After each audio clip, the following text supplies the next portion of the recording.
Urgent appeal has been made to rescue wildlife, including an echidna named Eddie, stranded on a small section of Bribie Island, north of Brisbane.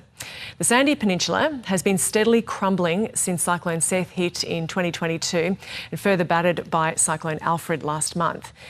Elevated swell conditions are forecast for later this week, and community groups say they are running out of time. So let's bring in Jen Kettleton-Butler, the spokesperson from the Pumicestone Passage Catchment Management Group.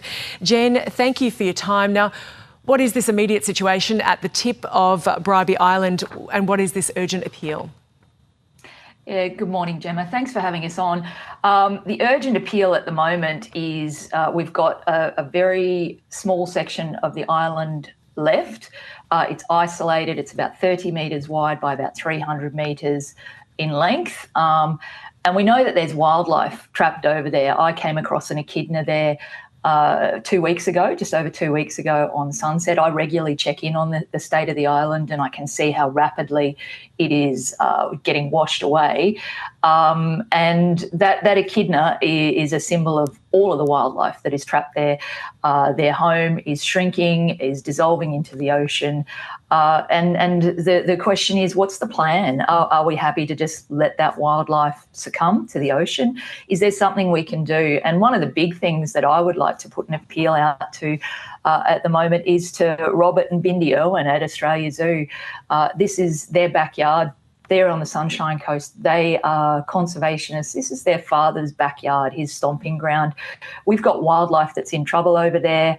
And I'd love to be able to see something happen to help that wildlife.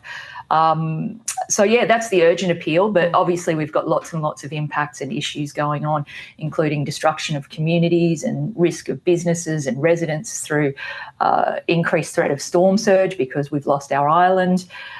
We've got key business zones and tourist zones overlooking a stagnant closed waterway where it used to flush tidally. We've got the inability for the Coast Guard to actually get out and rescue people in a timely manner because they've lost their access to the ocean, the traditional access. They have to scramble a response an hour. It takes them an hour to get out over the new bar. And, you know, we've got loss of cultural heritage. We've got a Ramsar wetland that is absolutely being destroyed because we've sat by and we've watched this island erode and crumble into the ocean. For at least the last 25 years, the scientists have been warning and saying that this was going to happen. We could have done something to prevent it 20 years ago. It would have cost far less, would have been far more effective, and we've just sat by and watched it crumble and done nothing about Queensland's it. Deputy Premier says he's asked coastal engineers to urgently investigate. The government also announcing an inquiry to ascertain what action can be taken to preserve this island. What action are you actually seeing, and what is the solution here that needs to be taken?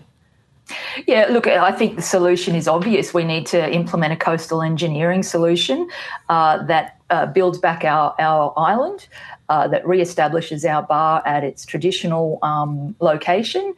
And we need to do that urgently. We're out of time. We have a burning deck that we have to jump off of, and something needs to happen. I really welcome the state government's response. The new state government has taken this very seriously, launched this independent inquiry with independent experts looking at it. The terms of reference, by the way, for that independent inquiry that's just started, the first dot point was that the external experts could provide urgent recommendations prior to the submission of their final report. One of the urgent recommendations I'd like to see put forward is, what's the recommendation about the wildlife? And we'd also like to see that fragile section shored up through dredging and pumping sand up onto it. We know our shipping lanes are just out there 1 kilometre offshore. Port of Brisbane has sand.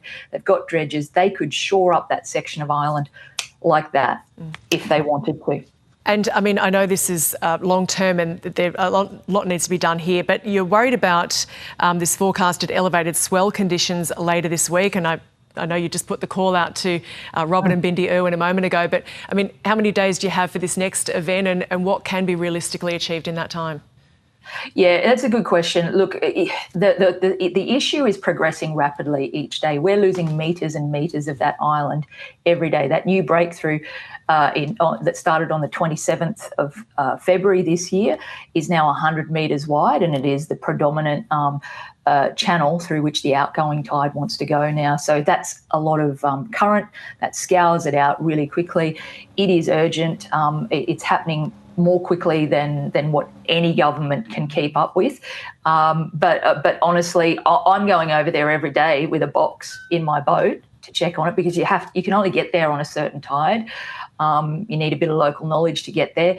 I go over there with a box in case I come across that echidna, because I think I actually understand that echidnas can swim, but if it gets sucked out into that current on an outgoing tide, it would struggle. It'd be out in the middle of the ocean, and how does it get back? So. Yeah. A lot of work to do. Well, Jen Kettleton-Butler from the Pumicestone Passage Catchment Management Group, thank you for speaking with us. Thanks for having me.